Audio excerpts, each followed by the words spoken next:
creating cultural awareness and understanding. This is Culture Clique. Culture Clique is written and produced by KQAL-FM on the campus of Winona State University. Today on Culture Clique, we went to the Winona County History Center to hear the Voices from the Past cemetery walk. They talked all about Winona's former scoundrels, scandals, and skullduggery through 10 different performance sites. I'm Brylee Harris. Stick around to learn more about Winona's history on Culture Clique. My name is Hal Paffrath. My alter ego is E.D. Williams, who founded the cemetery in 1862. And actually, he was killed in a gasoline explosion in what was then called the Huff House, right over here, Kensington now. And he was killed by a gasoline explosion. He was co-owner of the hotel. The day before Halloween, 1872. So he only lived 10 years after he founded the cemetery. It wasn't only him, of course. There were others, but he was the main one. I've been basically playing him for 18 years, and I've noticed that through the years, this vest gets smaller and smaller every year. If you have any cell phones, please turn off the ringers, and we'll proceed shortly here.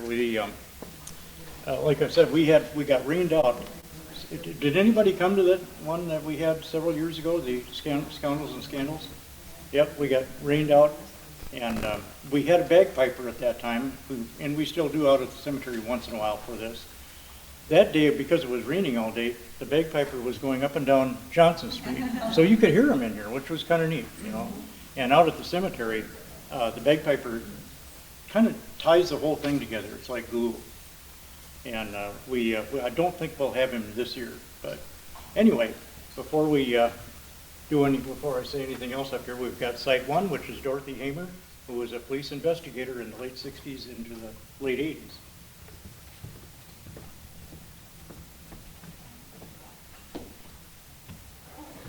Good evening. Now, women have been portraying police officers since 1956 on television. But women play an important role in real police work as well. The first female police officer in Winona was Ruth Jordan. She served for 2.5 years working with the newly established juvenile detention department and serving as a jail matron for female prisoners. She resigned to get married and was replaced by Nada Durham. I, Dorothy Hayner, was her replacement. Now, I was born December 28, 1932, and lived most of my life in Minnesota City. After graduating from Winona Senior High School, I joined the Navy, where I met and married my husband.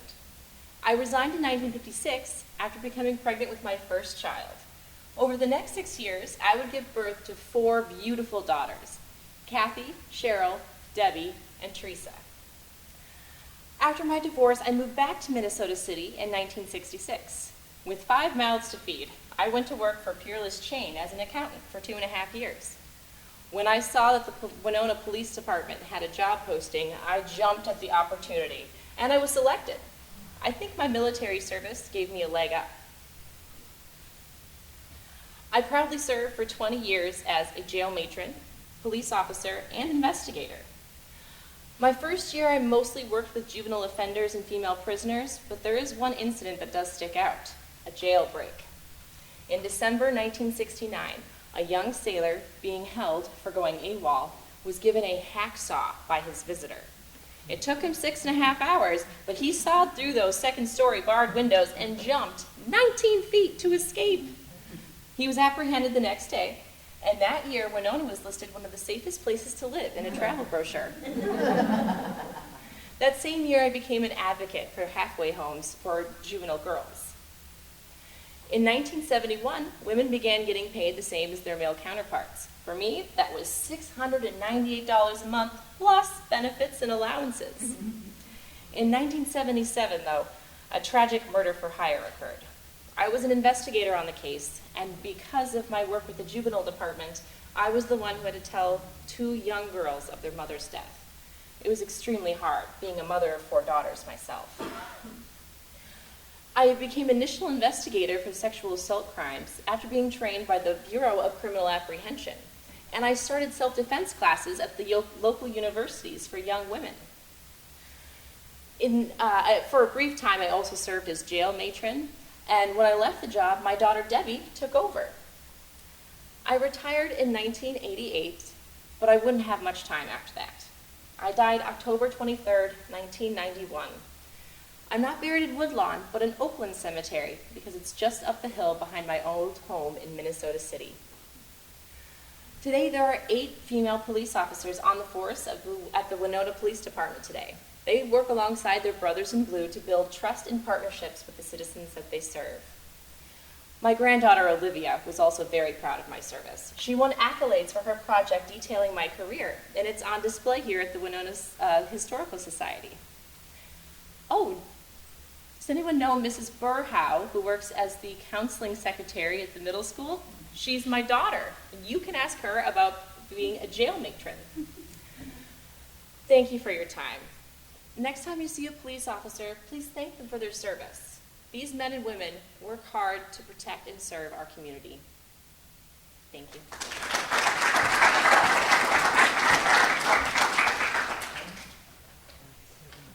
you.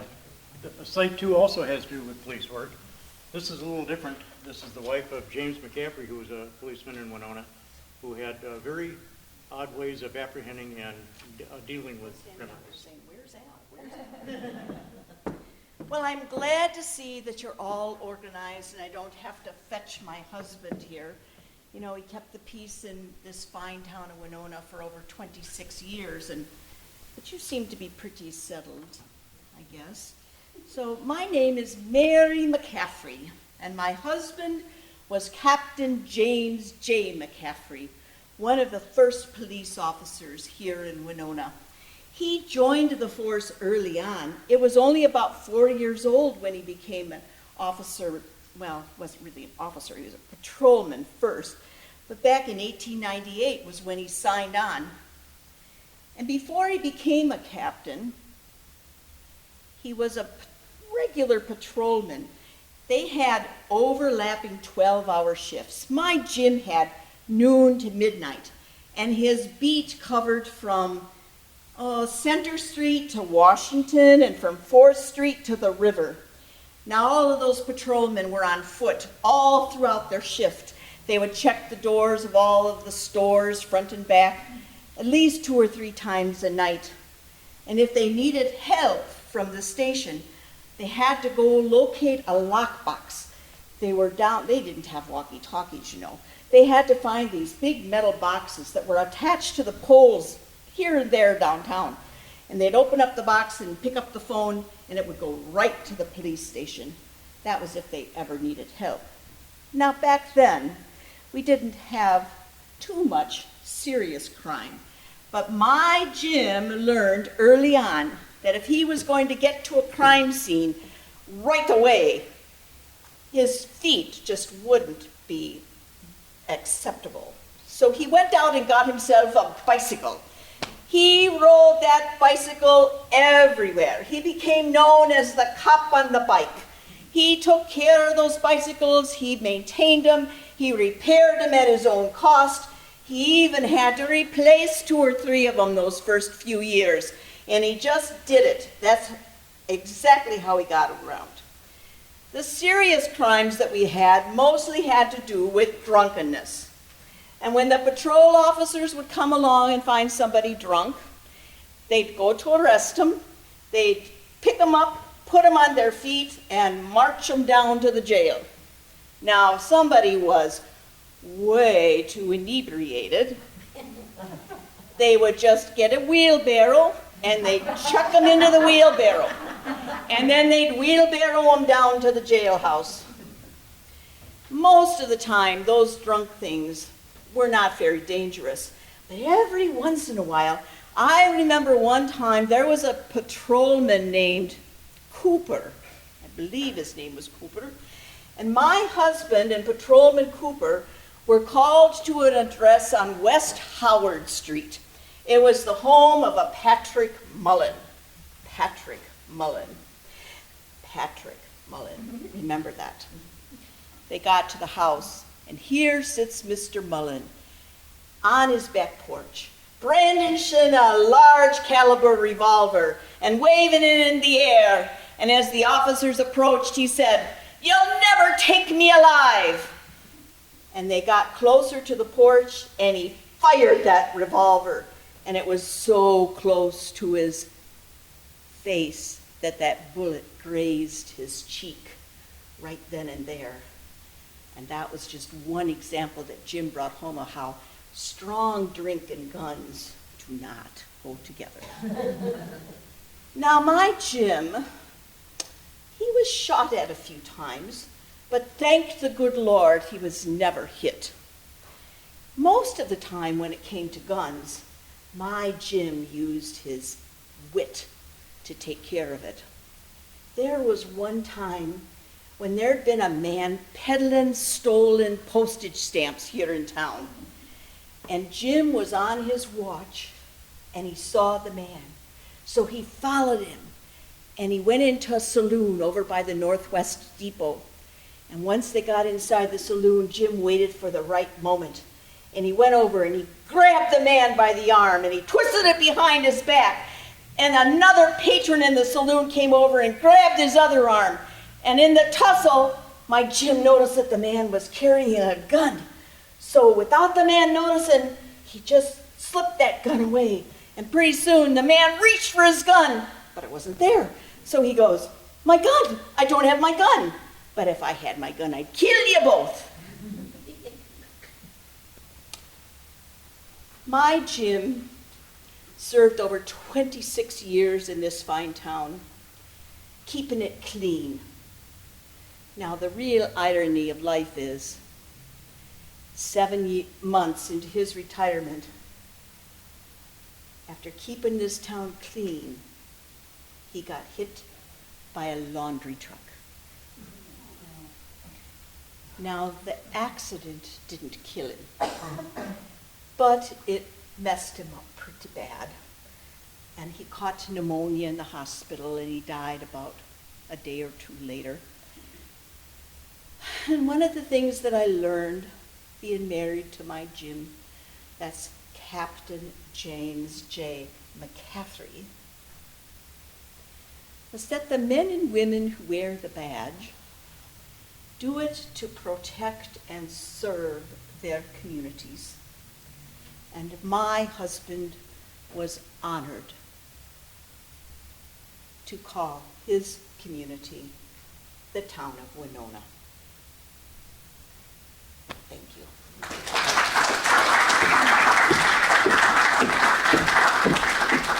You've been listening to the Winona County History Center Cemetery Walk 2021. Do you love podcasts but crave local content? Well, now you can keep it local with KQAL Podcasts on kqal.org. Hear interviews with Minnesota bands, artists, chefs, comedians, historians, community leaders, and more.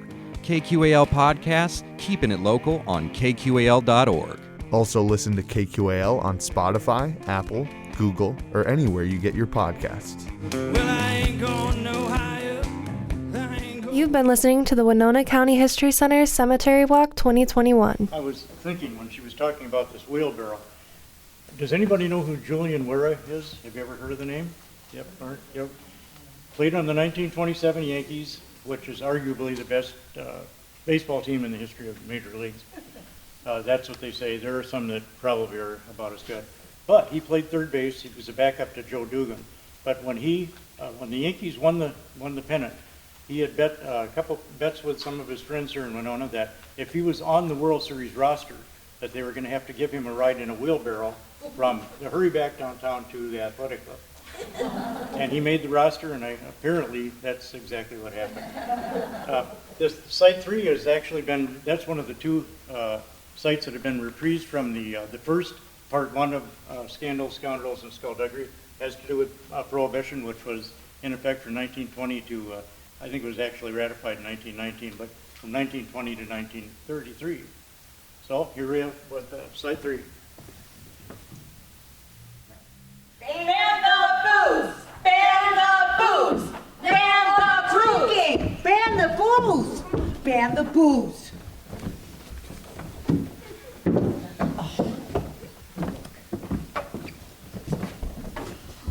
Ladies and gentlemen, I'm Agnes Flint Holland, and this is my daughter, Marjorie.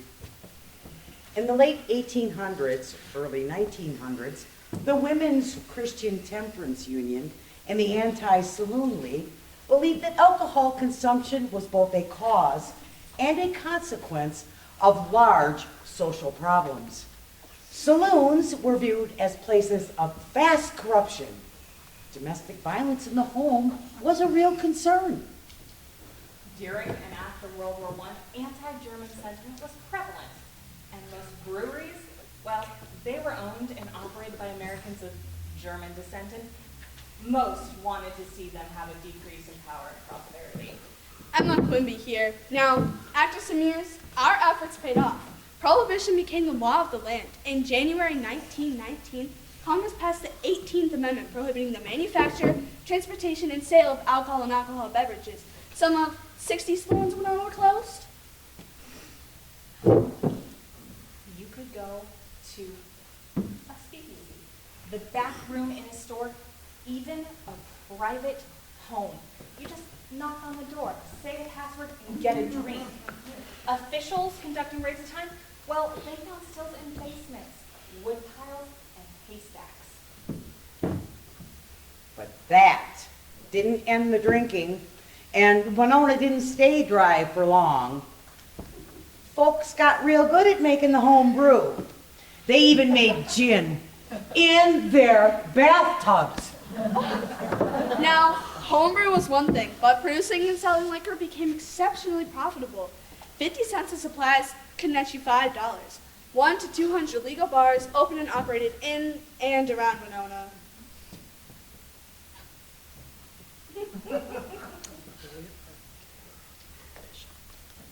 Well, boy, oh boy, it sure got hard to operate a little hotel on West 2nd Street.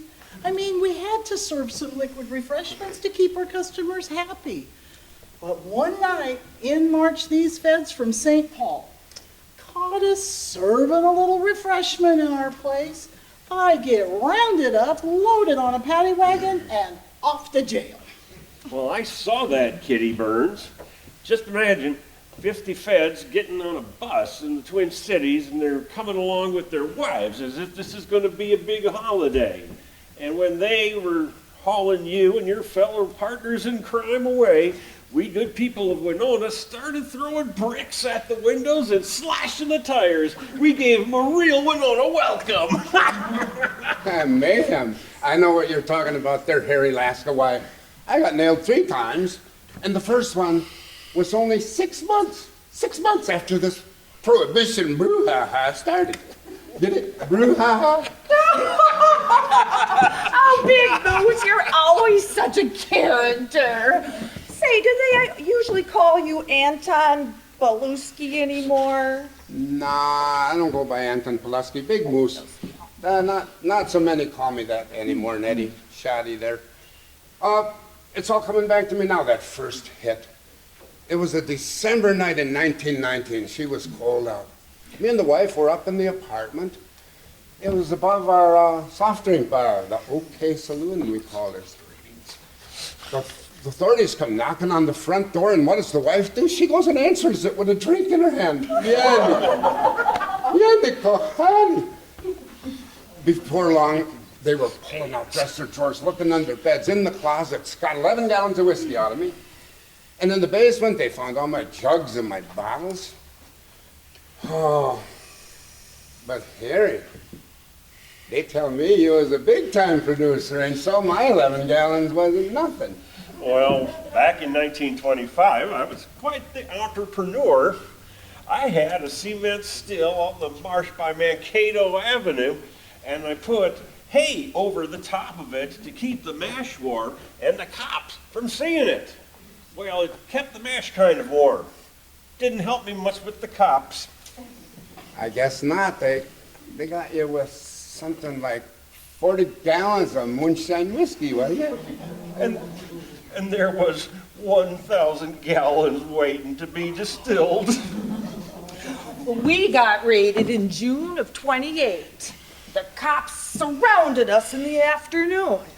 Well, my husband Cyril gets wind of them and he jumps right out the window. Well, leaving them to arrest me. They found the mash in our basement. Well, I had 3 small children and I was the one they put in jail. Well, it was just terrible.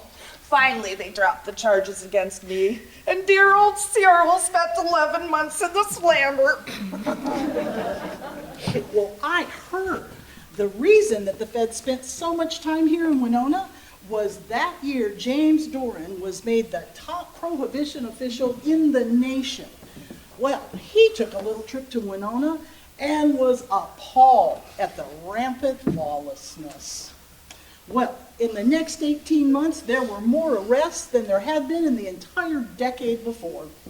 It didn't take long for us social drinking Winonans to get totally fed up with that prohibition nonsense.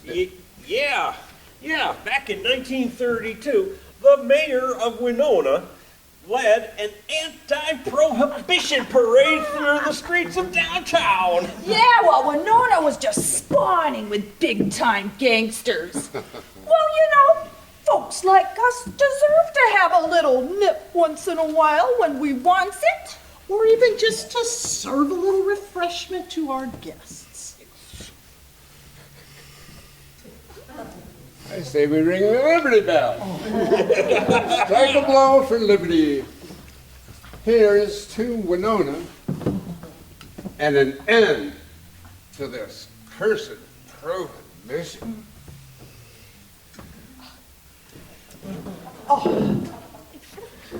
Winonans had initially been in favor of prohibition.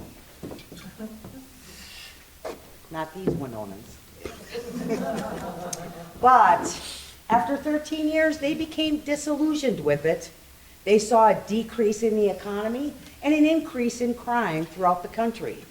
Over 200 Winonans were sent to federal prison between 1919 and 1933.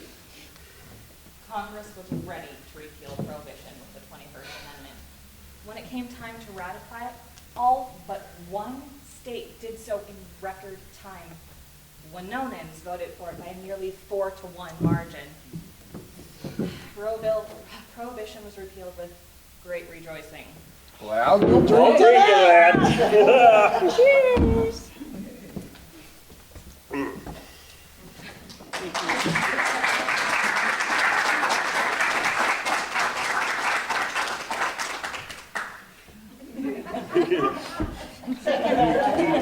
It's taking so long, they've been nipping all day long. They've been practicing. I think those 3 ladies that were protesting, I think they're headed for the nearest bar right now. or should be, maybe. This is one of my favorite quotes. This is by W.C. Fields. I wrote it out so that I would not miss a word of it. And you probably can't see it from there. He said, "Once during Prohibition, I was forced to live for days on nothing but food and water." Next we have Site 4, which is petty crimes. Why, John Maycheck, you old reprobate. Why, Imagine meeting you here. Why, Judge Libera, how you doing? Just visiting Clarence, although he's out for a walk himself right now. You remember Clarence Emke, sir. This is his Mrs., well, former wife, I guess, Ethel Emke Nelton. Hello, Judge Libera. I remember Clarence appeared before you several times. Several times. He was a regular in my courtroom. You too, Maycheck. Matter of fact, you guys were there so often I should have been on your Christmas card list. You and I did see each other on a regular basis. Oh, yes, real regular. Well, fortunately, most of it was not too serious. Petty crimes. Yes, sir. My crimes weren't all that serious compared to some others. I mean, I never robbed a bank or killed anybody or anything. No, you never did that. Most of the stuff you were up to was petty theft, whatever. It was Depression era, petty theft. Things like on the order of riding a bike down the sidewalk, or that crazy lady that was running up and down the street buck naked in the middle of the summer. I never did that, Judge. No, you didn't, and the whole world is glad that you didn't. Yeah, it was the 30s, and people were tending to get a little bit light-fingered. Food. People were swiping food. Matter of fact, that was one of your specialties. What were some of the odd items that you picked on? Well, let me see. Oh yeah, MP and I and 2 other gents broke into that Chicago Great Western and Railroad car. We made off with 24 cans of cherries. They could have gotten up to 10 years in the pen for that one. Well, it was more than just the cherries. Probably had a little to do with the 25 priors you had going into that. Yeah, who's counting, right? Well, and then there was that small matter that you'd just been let out after doing 6 months that Finkelberg sent you up for on, what was that one? I remember that one. You and Clarence stealing chickens. We made off with 53 chickens from the Mamonet Poultry House. Yeah, I got caught 5-fingering some other things over the years. Garden hose from someone's front yard. A fireless cooker from a house I just walked right into. Yeah, well, a goodly number of the things you got involved with had to do with alcohol, both drinking it and making it. Yeah, some of the charges were for making moonshine during the Prohibition years. I ran a basement bar called John's Place. You see, I was a fisherman, and in the cold months when I could only fish on and off, well, I had a wife and 9 children to support. That's why I stole those things, too. When I married Clarence, I was a newly widowed woman of 23 years of age with 2 small children. I thought Clarence would support us. We had 4 of our own. Couldn't much support us when he was in jail, now could he? We didn't always make the best decisions when we'd been drinking. I remember when he pled guilty to stealing those cherries. 1st-degree larceny, that one was. I'd had it. My youngest was 16, and I figured we could do just as well on our own. So 6 months later, I divorced Clarence while he was in the Stillwater pen. Yeah, We'd been married 20 years. Yeah, well, those were tough times, but everything you were up to wasn't all that innocent. There were a number of assault charges, too. Yes, sir. I'm afraid there were. Not proud of those. No, I am not. And then I started seeing your 2 boys showing up on a regular basis. Yes, sir. Not your James, though. I remember Clarence died in March of 44. It was just a little over a month after that your son James was injured in the war. The Italian campaign. Yes, ma'am. Gave him a Purple Heart for that, they did. Then he died a month later in a hospital in North Africa. I may not have always been there for my kids or was the best example for them, but I loved them. I loved them kids. Well, of course you did, John. And Clarence loved our 6, the 4 we had together and the 2 he took on when he married me. Well, I loved my kids, too, all 4 of them. And here we are. Our lives are past. What's done is done. Yeah, that's true. Coincidentally, John, you and I went through the pearly gates just, about a few months apart. That was in '69. Yeah. Yeah, you were in that, your kitchen stove blew up and fire. Oh, jeez. Meet that botch surgery. Oh, well. Our lives are past. What's done is done. Yeah, what's done is done, and I gotta go.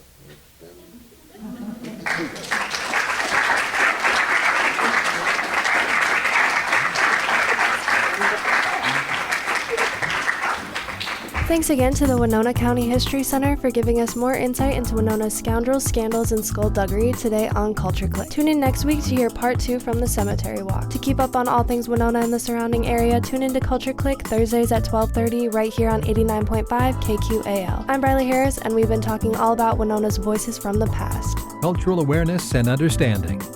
You've been listening to Culture Clique. Support for Culture Clique is made possible by the Minnesota Arts and Cultural Heritage Fund. Culture Clique is produced by KQAL-FM on the campus of Winona State University. For more information, look us up on the web at kqal.org. And thanks for listening to Culture Clique.